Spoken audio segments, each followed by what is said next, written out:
On a scale of 1 to 10, how much do you love orange chicken? This orange sesame chicken is from the Skinny Taste website. It's got some really smart swaps, so it's healthier than what you would get for takeout, a lot more affordable, and you'll have leftovers for tomorrow's lunch. Use every part of the orange. We get the zest first. The zest is just the colored part of your citrus. It's not the white pith. You don't want to go past that. We just want this yummy zest to add so much flavor to our recipes.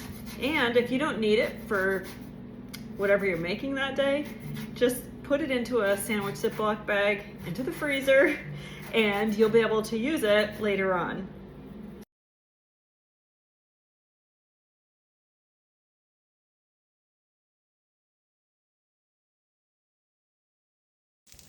I'm using my 4.5 quart stainless steel skillet today.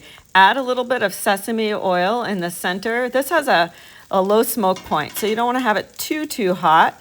And I've got my chicken breast that's cut up and coated in cornstarch. I'll add a little bit of salt over the top as it cooks, but once you've got your chicken in a single layer, you want to let it be. Don't stir it, and let it form that crust on the bottom side. It'll take about 2 to 3 minutes per side, so about 4 to 5 minutes total. Give it a stir, and you see that crust that's forming on the bottom? It's making a nice sear, and any brown bits that remain on the bottom of the pan will create a really delicious sauce for later.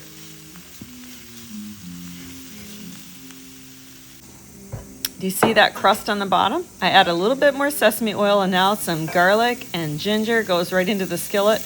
You'll let this cook for about a minute until it smells really fragrant. And don't worry about those brown bits. They will come up into the sauce in just a little bit. Got that orange zest. This is where all of that good flavor comes in. So don't skip that ingredient. That's where the orange flavor comes. I'll add your sauce.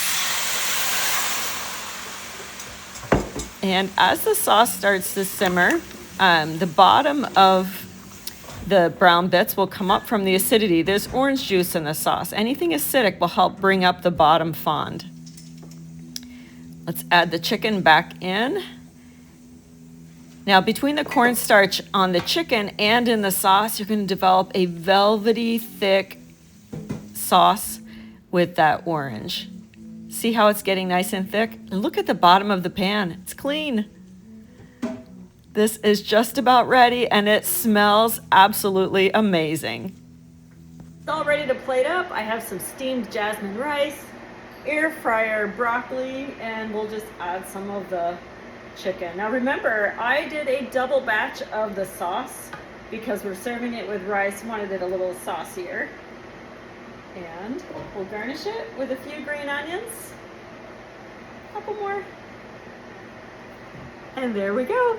Dinner is ready. This is so good. You are going to love the smart swaps from this Skinny Taste recipe.